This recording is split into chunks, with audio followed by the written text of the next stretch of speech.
in 1991, when the liberalization, privatization, globalization agenda crept into India, literally with the government opening up the policy doors for that, and we had the then Finance Minister Manmohan Singh spearhead this and continue to do so till the government left in 2014. We have seen a spate of farmers' suicides in the country. Till date, the records show that there are about must have been about 3.64 lakh farmers who have killed themselves in this nation. So, among us, we always ask the questions, and I happen to be an engineer myself, and we always ask the question, suppose 10 engineers had suicide in this country, or let's say 20 doctors had killed themselves, or 5 journalists had killed themselves for policy reasons, or for reasons which markets decide, because the prices are not there, the salaries have not been given for years together. What would have happened to this country? Ministers would have gone on a daisy. The whole government would have, woken up. 10 doctors a die. But we had 3.64 lakh farmers die in this country. Nobody bothered. Literally nobody bothered. We kept discussing as to what are the policies and reforms that this nation should have to, to improve the prospects of agriculture. But every time the reforms were brought in, every time policies, interventions had happened, we always saw productivity increase, India producing better, India probably exporting better. The industries that are related to agriculture, everybody around the farmer, whether it be the pesticide industry or the fertilizer industry or other input industries or the machineries, they all developed and contributed to the GDP much higher than probably what farmers would have contributed. And eventually, we also saw the food industry growing up very well. Those who were living on the produce of the farmers were actually growing up very well. Agribusinesses are building up. And today, agribusiness has built up to the extent that Adani is all poised. And I'm just using a name. It could be anybody. But it is Adani for now, or Ambani for now. They're poised to literally take over food distribution, production, procurement, and distribution system, the country completely, and globally, in fact. They are poised to sort of compete with the biggest of the big names in the world, which is ADMs and Cargills. They're ready for that. That's the kind of growth that has happened to all of them that are related to the agriculture sector, except the farm. Now, it is in this situation and in this context that we have to discuss agriculture, because this country is now discussing agriculture. Every day, there are at least in all the prominent newspapers, every prominent channel, we're talking about farmers and farm laws and farmer protests and minimum support price. And till that, the nation probably didn't even know. And when I say the nation, the larger nation created by the media, didn't even know that there was something called minimum support price, that they were supposed to be getting something around it. And then the only other time that farmers are discussed is when they get 1 rupee for, let's say, garlic, or 2 rupees for onion or potatoes and all that. And then there is some protest by the farmers in the local, and it becomes news. And then there's probably a firing that as it happened in 2017 in Madhya Pradesh, because farmers went to the market and they suddenly saw that the market was offering them only 1 rupee per kilo. They had truckloads of it. They couldn't even take it back. That was a time when the government had to discuss one very critical aspect that is being discussed now, which is how do we ensure that they get a minimum price? And we failed again. We did not succeed. It is in this context that we need to discuss the farm laws and the farmers' protests. So let me come to that very quickly. See, we had very little inkling, and people like us are people who have been following farm sector and farm sector policy for quite some time. I've been working in the sector jointly running a campaign called the Save Our Rice, which is a very large campaign across 6 states in India. And we predominantly work with paddy farmers, traditional and indigenous paddy farmers, and also trying to build up sustainability there, including livelihood security. We literally know how agriculture and agriculture marketing operates in this nation.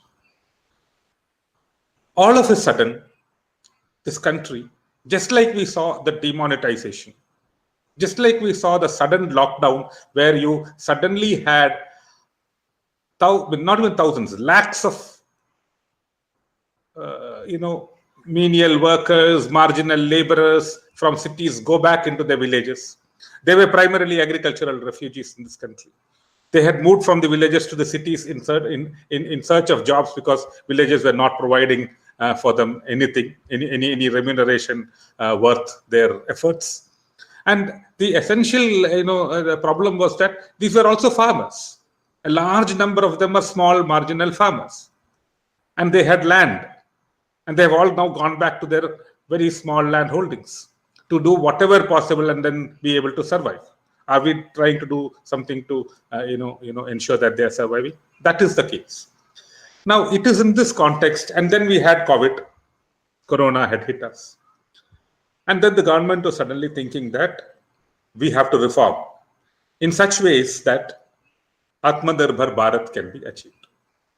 So they did Atmanirbhar Bharat reforms, and you saw Nirmala Sitharaman, the finance minister, come up and give a number of prescriptions on various sectors, investments, large amounts of money being declared or budgeted to build Atmanirbhar Bharat. In agriculture, what did they do? In agriculture, they primarily brought out 3 laws. It was not investment. They're talking about 1 lakh crore, development fund and 10,000 FPOs and investment on it. We'll get into that. But for the sake of today's talk, I'll stick to the farm laws.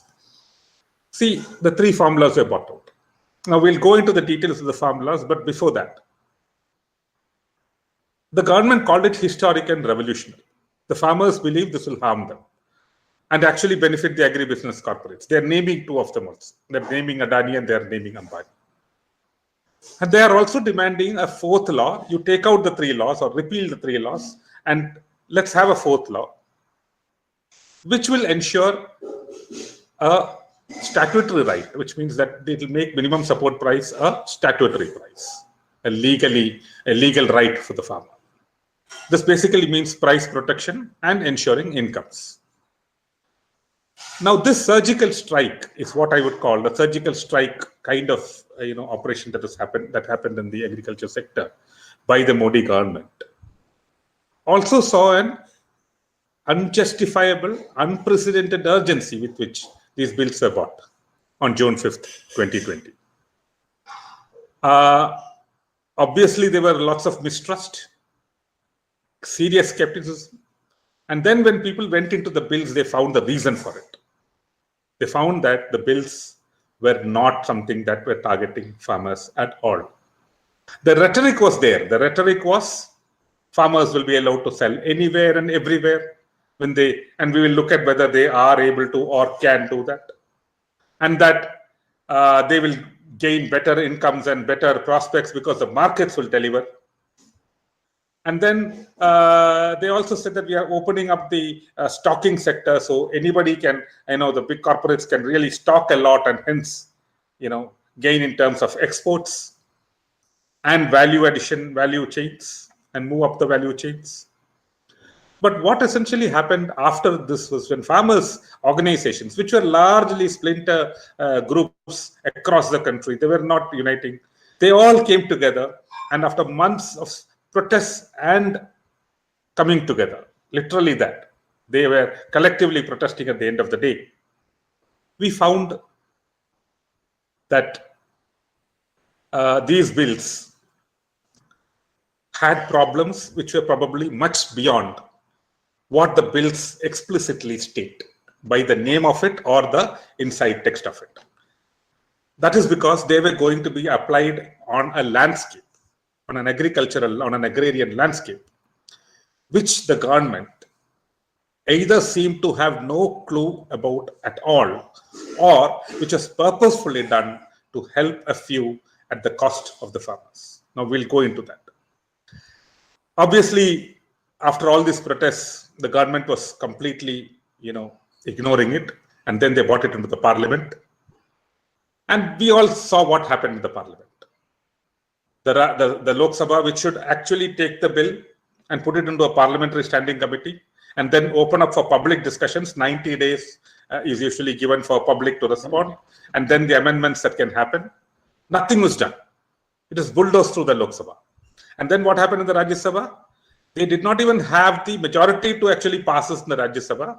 They threw out 9 of our MPs, including the farmer leaders like K.K. Ragesh, and the speaker just announced its passing. We saw their own constituents, the Akali Dal, walk out of the government. We saw their RSS's own body, Swadeshi Jagran Manch, and the Bharatiya Kisan Sangh actually come up and say that there are problems with the bills, and that we also think the minimum support price should be guaranteed. This is the context in which the farmers' protests started. We have two large formations of farmers protesting organizations, one which covered the Punjab, Haryana sector, and some of them from the Uttar Pradesh. And this is the Tikayats group from the Uttar Pradesh, and they have a farmers collective. And then we had the larger farmers collective from the All India Kisan Sankarsh Coordination Committee, which was actually pulled in together by the All India Kisan Sabha and a few of other organizations, like including ours, called the ASHA-Kisan Swaraj. And today, it has become one huge collective in 5 highways sitting and blocking Delhi. This collective is, as all of us know, called the Samyukta Kisan Morcha. This is just the laying of the context of what happened then. So, number one, the democratic institutions and the democratic processes, constitutional processes, were totally violated. Number two, absolutely no consultation was done with any of the farmers, even though the government claims they had consulted 95 lakh farmers during the COVID season. It's not just impossible, I think it's delusional. There is a disease that they have, and that's called delusion. We have to seriously take a look at that. Now let's go to the 3 acts. The 3 acts by name are called the Farmers' Produce, Trade and Commerce, Promotion and Facilitation Act 2020, the Essential Commodities Amendment Act 2020, and the Farmers' Empowerment and Protection Agreement on Price Assurance and Farm Services Act 2020. Now, look at the names of the act. They're obviously looking very nice. Empowerment, protection, price assurance, farm services. Farmers should be really happy about it. But Dr. Sudha Narayanan of IGIDR interprets this differently, and there are other interpretations also. She calls the first act, which I said, as the APMC, Bypass Act. The second one, which is the Essential Commodities Amendment Act, she calls the Freedom of Food Stocking by Agribusinesses Act. I've heard Viju Krishnan of the All India Kisan Sabha actually call it the Promotion of Hoarding and Black Marketeering Act. I think that is exactly what it is all about. Sudha Narayan was obviously, being very soft with it. And the third thing, the third act, we can simply call it Contract Farming Act. Now let's go and look at what these acts were intending to do and what they would actually do, or what the farmers think can actually happen on the ground. And that will mean that we also have to spend some time on understanding how the landscape of agriculture marketing or selling of the produce by the farmer, in simple terms, actually operate across the country. It is very diverse. 2, it has multiple systems already, including the open free market selling. The Prime Minister of India and the BJP's ministry, their MPs and the bucks have unleashed such a massive propaganda across the country with a set of lies, which we will specifically look at some point in my talk. See, the first thing is that the APMC Bypass Act, as the other name that we are calling means.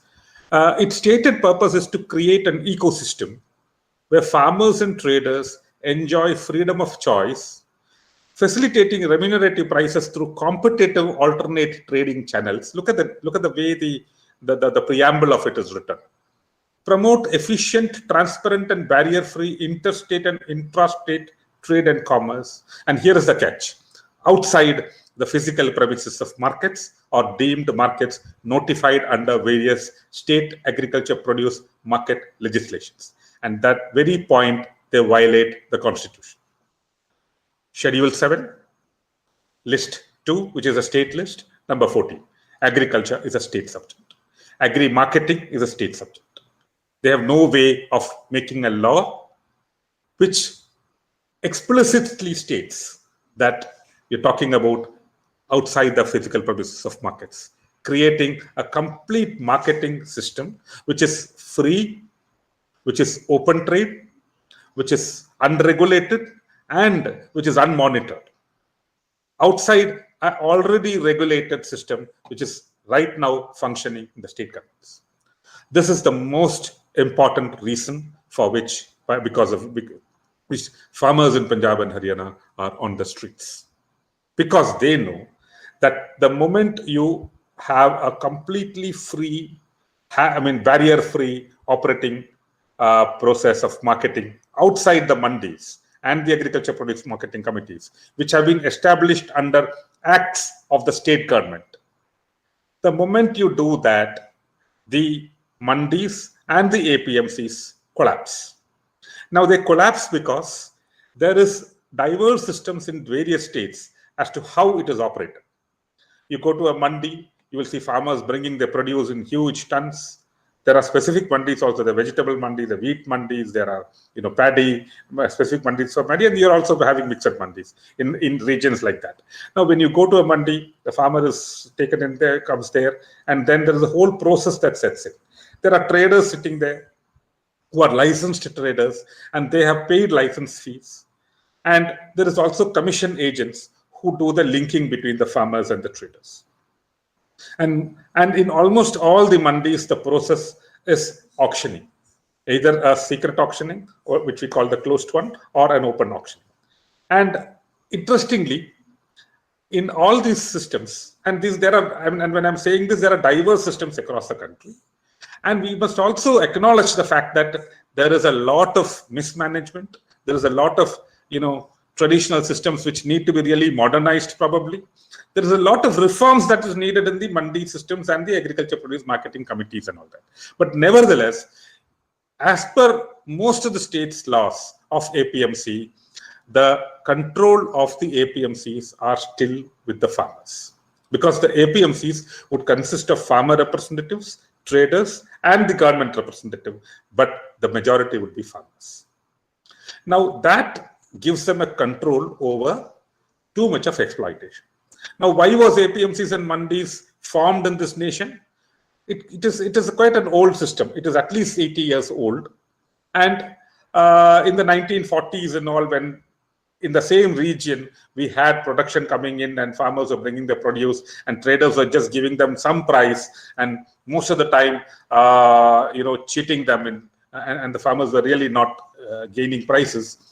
It was actually the government at that time intervened with this whole idea of agriculture produce marketing committees, and in some sense it is also attributed to Deen Bandhu Chotu Ram, of whom the Prime Minister in fact speaks very high of, but do not take any of his basic policy approaches. So Chotu Ram is a very well respected leader of that region of Punjab and Haryana, and he's a Jat leader and basically a farmer leader. And that was the schematic in APMCs and mandis, and it continues. By 2003, the government of India brought out a model APMC Act, which got adopted in most of the states in India, in their own state, with the state modifications and all that, except for 2-3 states like Kerala and Kashmir, where it was not adopted. Later in 2007, we found the Bihar, which had already adopted the APMC, take off the APMC or remove or repeal it, and then open the market. Now let us look at what happened after that. And these are evidences that are there before us. Any government would actually have to look at these available studies and available experiences to be before jumping into such quote unquote stupidities. The first thing is, in Bihar right now, the traders are actually buying from the farmers at very cheap prices and taking it to Punjab, where they have APMCs, to actually sell the products. And this cannot be allowed at this point of time, because Punjab will not be able to take so much of their products. Punjab is already an overproducing state, or well-producing state. Now look at it. There we have minimum support price being given in the mandis also. And wherever there are mandis which are not delivering MSP but auction price, the auction price itself is much better than what they would get in a open traded market. So right now the options before the farmers are, they have the APMC regulated mandis, they have Food Corporation of India or Civil Supplies Corporation procuring from the farmers at minimum support prices declared by the Government of India, with additional extra if the state governments are also, because Kerala pays 9 rupees more than the MSP as procurement price for Kerala's paddy farmers. And thirdly, we have the open market system. In fact, there is so much dearth of APMCs and mandis in India, where there should be at least 42,000 mandis and APMCs. And this is a number which has been calculated with just one important criteria, that any farmer should need to travel more than 5 kilometers. In a radius of 5 kilometers, he should be able to deliver the product in a regulated market. With that idea, if you look at it, we would need about 42,000 mandis. We have only 6,700 mandis in India and APMCs, small and big. Some are just market yards. Now the point is, instead of doing that, the government for years together, and I'm not talking about just the Modi government, no government ever attempted to actually increase the number of mandis and hence the infrastructure for marketing or delivering prices for the farmers across the country. We have never done it. We have retained it at around 6,700, where there should be 42,000. And then we are bringing in a system which will not only gradually force the farmers to, move out of APMCs and mandis, because the traders would move out of it and move into the private centers, which they call trade area, and start, haggling with the farmers on prices, because there is nobody to actually dictate prices or do auctions. And usually these big ones will be controlled by big major corporations, by the Adanis and Ambanis, or even others probably, who will come and set it up, and the traders will move in. And it will be at the mercy of these companies that the regulated marketing system will move into. It will become a totally unregulated marketing system. Farmers know the repercussion of it. 2-3 things will happen. One, they will lose the auction prices, etc., that they are right now able to get in the mandis. 2, they will gradually also lose the minimum support prices, because as these start operating and collecting, the Food Corporation of India, which is already in the process of moving out of procurement, and nowadays FCI is not procuring enough. Actually, it is done by the state governments in a decentralized fashion, which I think is good. To decentralize the whole process is very good. But what has eventually happened is FCI, burdened by a badly managed system, terrible state of their godowns, etc., and a huge debt and tons of stock lying there without even being sold, they have been forced into a collapse. The FCI has been forced into a collapse by policies, schemes, and financial management of the Government of India. Now, the farmers know that very well, and they over the time they realize that they think that MSP will also be lost, and the procurement system will go down, and then the private companies will be slowly asked to deliver the food security, delivery in the country. That is the basic problem at which the first act the farmers are objecting to. Now let us move into looking at one critical question that comes up when you're talking about the APMC. What does the government tell? The government says, we have not touched the APMC. I told you how, I sort of described how, without even touching the APMC, they are going to kill it. Now, the next blow is on the minimum support price. But the Prime Minister, clearly comes again and again telling us that isko kuch nahi hoga. Minimum support price will remain. Minimum support price will not be touched. We will continue to give minimum support price and all that. The demand of the farmers is not that. The Prime Minister and the governments know very well that the demand is not that. They're continuing to trick the population of India, the people of India, by reiterating a statement which has nothing to do with the demand. The media is also discussing the same thing. They are discussing the offers from the government and not the merit of the demands of the farmers. Let us go into it. Currently, the Shantakumar Committee, which is set up to look at reforming Food Corporation of India, found that minimum support price only benefits 6% of India's farmers, which means just 6% of India's farmers are the only ones that are supplying wheat and rice, largely wheat and rice, to the Food Corporation of India, and that is just 6%. The rest of the 94% is left to the mercy of the traders and the private markets. So what is the government's proposal on this? We'll demolish that also. Let the markets and the private, anyway, only 6% are getting. Why do you want to retain it? Is the way the Niti Ayog's brains are actually discussing this.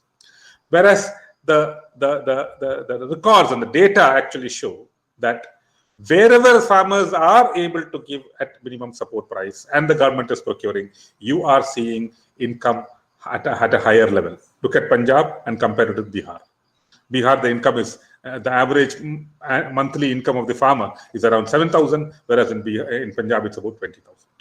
And Bihar did not have an APMC and actually went back on its procurement commitments as well. Now, the second point that is very important. So what is our proposal? What is the farmer's proposal? The farmer's proposal is that everybody deserves an MSP. It's simple, no? You have something to sell. And when the government says, you go and sell it to the government will give you a price. It's saying minimum support price. But when you sell it to Adani, they'll give you a lesser price. When you sell it to a local shop, they'll give you a much lesser price. Now, the farmers are not going to save themselves with this process at all. There must be some system by which, the price that a farmer should duly get, which is a profitable price, should be delivered to him or her. Now, that is the minimum support price in its original avatar. In the 1970s, 60s, and 70s, when MSP was conceived, this is the original avatar, which means that there is a price that is declared by the government, which is slightly higher. At that time, it was slightly higher than the cost of production. And over time, after the Professor Swaminathan, MS Swaminathan Commission on Farmers Commission put out its report, the commission actually recommended that it should be 50% more than the cost of production. And I'm not going to the details. It's called C2 plus 50, and C2 is a way of calculating it. It covers most of the costs of the farmers, including the land rent and their own, personal efforts turned into salaries. So all that were, put into the calculation or remunerations. So and they said C2 plus 50.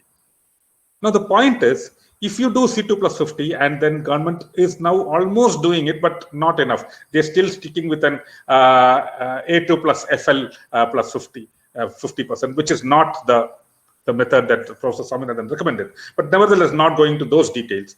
Suppose they're declaring an MSP for 23 products, and that's what they're doing every 2 seasons, Rabi and Kharif. They declare it for 23 products together. Of these 23 products, a few, just 2 or 3 are procured by the government, and only they are getting the MSP. The current demand of the government, of the farmers, is all the 23 products at least. Every year you have to declare MSP and ensure that this is at the rate with which our products are brought. By whom? By the government, whatever they want, but by the private as well. Now, how will you get the private to buy the produce from the farmers? They'll say only market price we will give. That can only be done if you have a regulated market system, where auctions can start at MSP. And the traders can decide whether they want to buy or not. Now, suppose you really have a glut in the market and the market prices fall. The government can actually intervene either by buying it or by compensating the loss. Either of these methods can be done. So all these are being suggested, but the government doesn't want to listen. Now, the second, I talked about the APMC lie. Now I talked about the MSP lie. Now let us talk about the third lie that the government is propagating, and that is that it's that this is an open market. Everybody, all farmers can sell the produce anywhere and everywhere at any time, wherever they want. They're free. Now, there is a huge propaganda that is being unleashed in the country now, saying that farmers have been freed from the shackles of middlemen, that now they can go and sell it directly anywhere to the end user. There are ads being running on it. Adani is running huge ads on it. Government is running huge ads on it. Now, let me tell you, India's farmers, 86% of India's farmers are small and marginal farmers. Of the 14 crore farmer families or households in India, 14 crore is a small, not a small number. 86% of them are small and marginal farmers. Now, of this, small and marginal farmers basically means 5 acres and less, 2 hectares. Now, let me tell you, how many of these farmers can actually go and demonstrate Modi's vision of saying that they can go and directly sell it anywhere? They cannot. They take 1 truckload of garlic and go to a mandi. They can't even return back if there is no price. That is the kind of the status of the farmer in India. And you're talking about them being able to sell anywhere. The idea is, if you don't get price in Madhya Pradesh, go to Maharashtra. If you don't get price in Maharashtra, go to Goa. Or let's say go to Kerala, where we will give you 100 rupees. But who can do that? They're saying we'll do farmer producer organizations. 10,000 farmer producer organizations is going to cover 1 crore people. We're talking about 14 crore farmers. Now, my point is, you can do your rhetoric, but a policy and a scheme of such magnitude affecting 60% of India's population is not rhetoric. They're real lives. Their lives dying out there. Their lives of 54% of India is still in debt, or farmers are still in debt.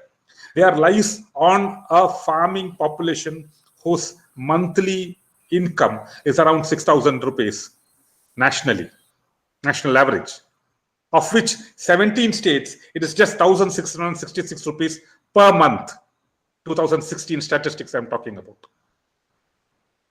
1,666 rupees, 20,000 annual income of 17 states in India, farmer household income of 17 states in India. Do you think that these farmers can go anywhere and sell it? You need a hand-holding system here. And that is what is already there and should be massively, at least 5 times improved. That is not the plan. They're getting the private to do this. Now, this is the big third lie, that farmers can go and sell it anywhere. They cannot. India's farmers will not be able to do that. And the farmers know that very well. Now, let us come to the other critical question, which is of middlemen. Yeah, of middlemen. See, what is the government saying? The government is saying middlemen is eliminated. Now, are you joking? Because some farmer is producing something somewhere, and you are going to call up and say, I want a product, or you're going to shop and buy a product. A shop may have farmer hai kya? It is a shopman, it's a trader. And that product has come there translating through 3 or 4 hands. This is the process. It's part of a transportation system. It's part of logistics, in which middlemen are already there. They are already taking the money. They will continue to take it. The only thing you can do is ensure that there is a just, fair price given to the farmer as well. And the rest of them will take it depending on how much the consumer can pay. It's a balanced system out there. What is the government saying? We will remove it. They are not removing it. They cannot remove it. Instead, what have they said? They are introducing a private entity, a free, open traded private entity there. Now, what is it? It could be Adani, Ambani, it could be Amazon, it could be Flipkart. Aren't they middlemen? Are they the end consumers? So what is this big joke about middlemen? The trick on this nation is because there is a blind, large population who is ready to consume this.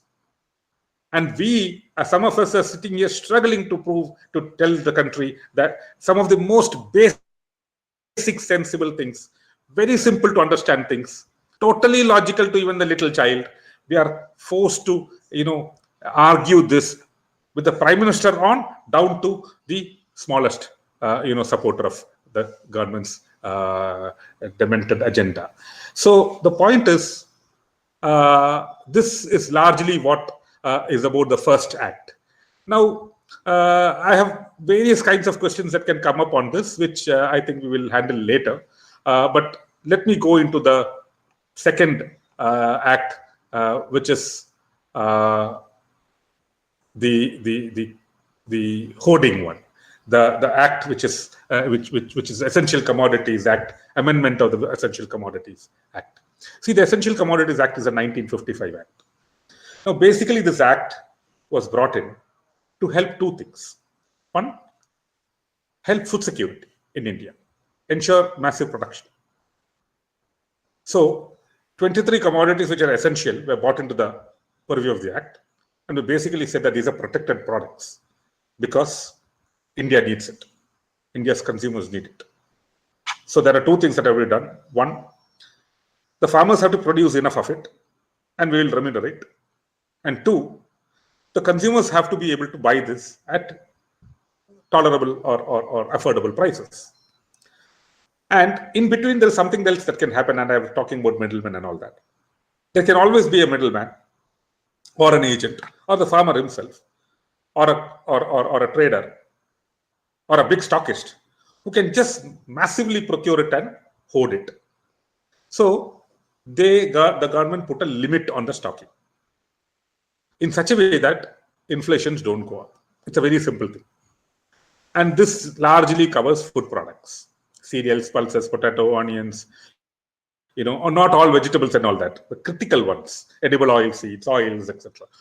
Now, what has the government done? It has taken away the stocking limit from this act. Simple amendment.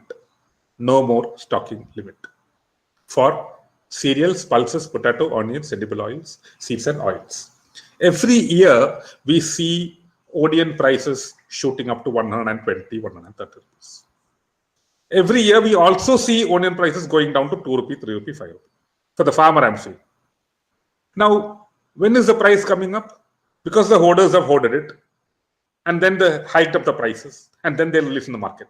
And when that happens, what does the government generally do over all these years? Even last year, what did they do? I'm sorry. What they intervene into the market. They go to the hoarders and pull it out. They arrest those fellows. They say no hoarding. You have crossed the limit of the stocks. When the stocking limits are removed, what happens? Anybody can start hoarding it. Now, is it anybody? There are two criteria they have kept. They've said, in the case of horticulture products, if the retail prices double, the government can intervene. In the case of non-perishables, if 50% price increase from the last 5 years average, the government can intervene. But then they have also said that this regulation is not applicable for companies, major processing companies and exporters whose limit to stock has been fixed as the capacity of their processing unit or the demand for exports. The other thing is that, simply translated, this means the big procurement and processing companies have been fully allowed to hoard as much as they can. The limits for them is the size of the storage and the demand on the export. That's all. What does it mean? It translates to a few names in the country. Basically, Adani. Because Adani is the one who's now got into huge logistics of storage in India, large production outside India. They have to bring all that into India and store it here and do global exports and all that. And they are having a big multinational nation trading system and all. So what happens is we have to open up the country for that. Now, when that is opened, suppose inflation happens, how do you intervene? You've taken away the possibilities of it. That's all. I have nothing else to talk about. It's so logical as to what is the problem with the hoarding. Now, let me also tell you that when I talked about the first act, I said that it's a state, prerogative to bring that act, if at all. The center cannot. But this act is actually a central act. They can bring it. It is a central act, and they have just amended the central act. So in that case, in that sense, It's not an infringement of the state rights. But the third one, which is about the Contract Farming Act, in simple terms, which they have given a very exciting name of empowerment and facilitation and all that, is a simple act. It's just something that will facilitate contract farming. Now, this is a model act which is already there in the country, and some of the states have taken it, but it is not operational because there were the provisions of it were not enough. Now they have added a lot of provisions. Some looking obviously good for the farmer, but largely, not supportive of the farmer's needs. I'll tell you what is the inherent problems in this. 2-3 things that are what the farmers are saying. When a big corporate or anybody comes and contracts with the farmer, like in the potato with Pepsi and all that, they give you the seed, they give you farming practices, they define how it should look like at the end of the day, and they'll fix the price. Usually when all this is given, the farmers also succumb to the prices thing, the standards and all that. And when they go to procure it, usually in Indian conditions, you don't get the standards. So what happens? A large chunk of this product don't get brought at the price that was agreed upon.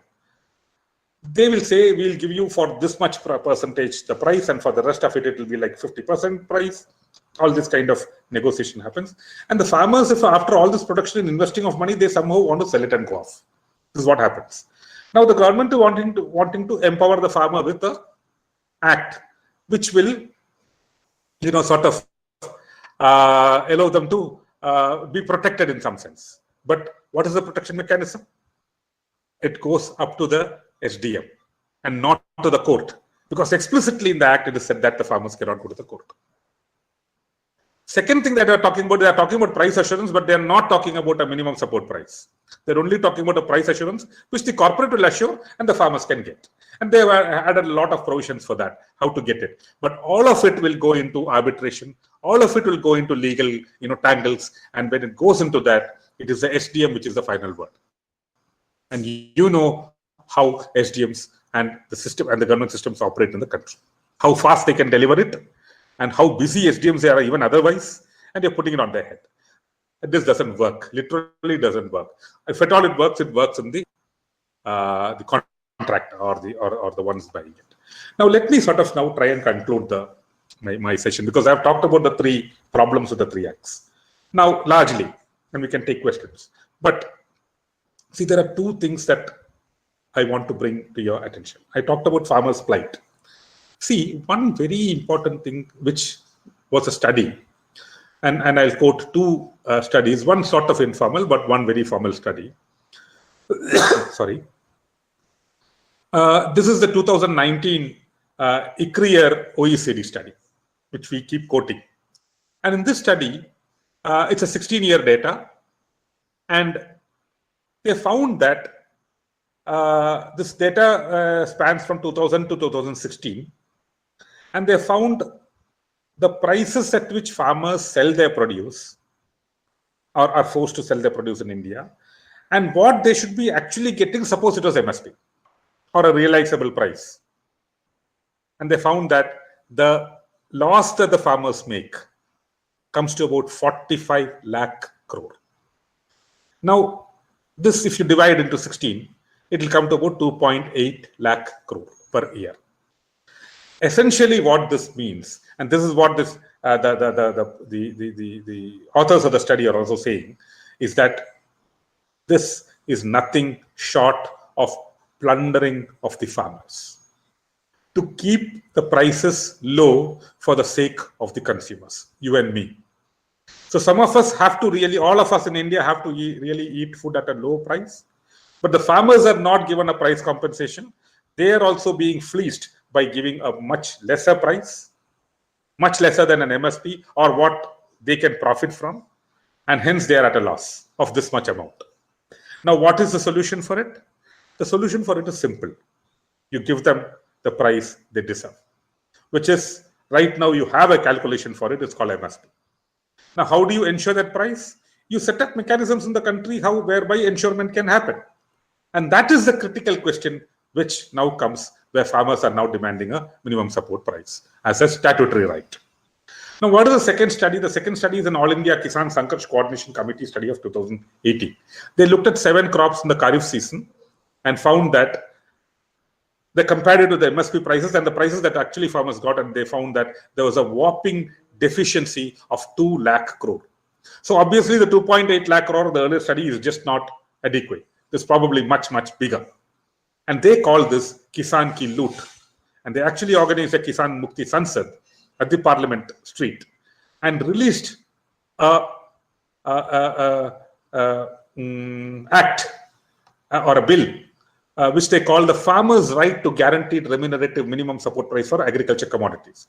This was put in the Parliament by Raju Shetty of the of Maharashtra and KK Ragesh of the All India Kisan Sabha, which is a CPM's farmers' wing. So they put the bill there, and the bill is still there. I mean, obviously the Parliament has gone; it's a new Parliament, so you'll have to probably introduce the bill. But there was a bill that actually asked for remunerative minimum support price as a legal guarantee. Devendra Sharma, like experts, are also saying that what we need is a 4th ordinance to make MSP a legal right, which now a lot of farmers and the farmer organizations have also started saying. So there is a collective demand now on this. But what I'm trying to point out is that it's actually the farmers are at a loss because the system is allowing a plunder, a deficiency, to keep us all happy, to keep us all, fed at cheap rates. No, that has to stop. Because if you really, and nations across the world do this. But what does nations do? Nation subsidizes the consumer part and not the farmer part. They don't fleece the farmer. A price support system is there for the farmer. In most nations now, there is a price support system through subsidies or direct incomes given to them, and it is the consumer end which is subsidized. So that is something that we are now very clearly asking.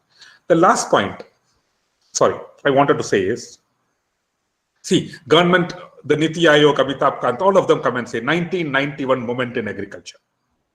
Now, what is the 1991 moment in agriculture? They are saying that the current acts are the 1991 moment in agriculture.